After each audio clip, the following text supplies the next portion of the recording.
PSLE is coming. Can you solve this PSLE 2015 math question? And the question goes, Ling and Junie made greeting cards over 2 days on Saturday. Ling made 19 cards more than Junie. On Sunday, Ling made another 20 cards and Junie made another 15. At the end of the 2 days, Ling made 3/5 of the total number of cards. What was the number of cards Junie made? So in this case, we read from the first statement. We see that on Saturday, Ling made 19 and then more than Junie. So from here, we can actually just say Junie made 1 unit. So if we were to write down in an equation, Junie on Saturday is 1 unit. So in a model, it will look something like this. Pretty straightforward. So what about Ling? How many cards do you think she made on a Saturday? So in this case, it is 1 unit plus 19 because Ling made 19 cards more than Junie.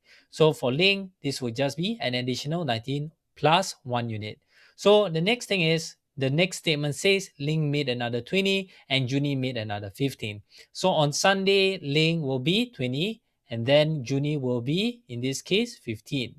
So from here, I think you can see something, right? If the something is a difference, then you're right. So the difference would then be equal to 24. So from here, we know the difference between Ling and Junie for both days is 24. Why do we get a difference? Because the next statement is the one that makes a lot of students get confused. And then on 2 days, Ling made 3/5 of the total number of cards. So we know that Ling in total parts is equal to 3 parts because Ling made 3/5 of the total. So 2 days total would then be equal to, you guessed it, 5 parts.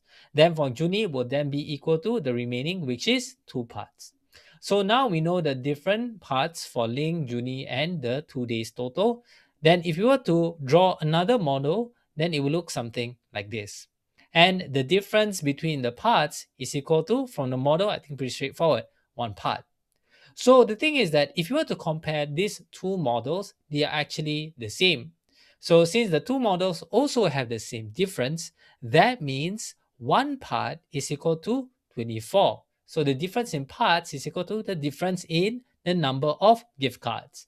So then we can solve this. How many Junie made? So we know that Junie has 2 parts, which then be equal to 48. That's how you solve this PSLE math question.